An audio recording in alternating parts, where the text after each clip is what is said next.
মমতা বন্দ্যোপাধ্যায় মূল অভিযুক্তর ফাঁসি, দোষীদের ফাঁসির কথা বলেছিলেন এবং আজকে এই পূর্ব ঘোষণা মতো, আগের ঘোষণা মতো প্রস্তুতি শুরু হয়ে গেছে। মৌলালী থেকে ডরিনা ক্রসিং রাস্তায় নামবেন মমতা বন্দ্যোপাধ্যায়।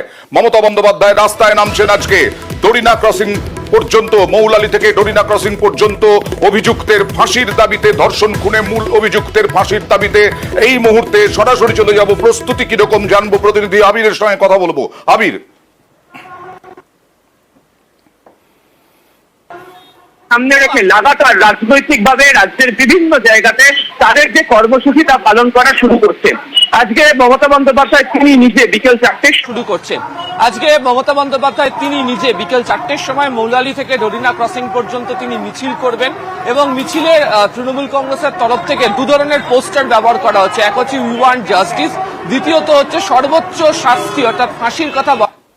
এই মিছিলের মূল বিষয়, এখনো পর্যন্ত যারা মিছিলে এসে যোগদান করছেন তাদের হাতে সে অর্থে তাদের যে দলীয় পতাকা তা লক্ষ্য করতে পারা যায়নি এবং তৃণমূল কংগ্রেস আগামীকাল বিক্ষোভ সমাবেশ থাকবে। 18 তারিখ ধর্ণা অবস্থান কর্মসূচি বিভিন্ন জায়গাতে চালাবেন। 19 তারিখে পরবর্তী কর্মসূচি ঘোষণা করা হবে। রাজনৈতিকভাবে তৃণমূল কংগ্রেসের বক্তব্যের যে জায়গা, যে আরজি করের ঘটনার প্রেক্ষিতে তারা প্রথম থেকে তারা নিন্দা করেছেন, সরব হয়েছেন।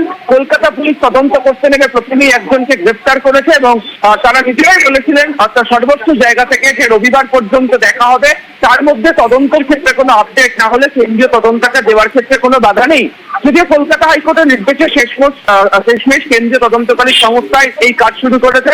তবে যেহেতু রবিবারের ডেডলাইন তৈরি করে দিয়েছিলেন হচ্ছে তৃণমূলের চেয়ারপারসন, ফলে তৃণমূল কংগ্রেসের রবিবার পর্যন্ত দেখতে চায়। রবিবারের মধ্যে যদি কোনো ব্যবস্থা গ্রহণ না করা হয়, তদন্তের ক্ষেত্রে যদি কোনো অগ্রগতি না থাকে এবং ফাঁসির অর্থাৎ সর্বোচ্চ শাস্তির বিষয়ে এগোনোর ক্ষেত্রে মতো যদি কোনো বিষয় না থাকে, তাহলে লাগাতার ধারাবাহিকভাবে তাদের যে আন্দোলনের জায়গা তা তারা তৈরি করবেন।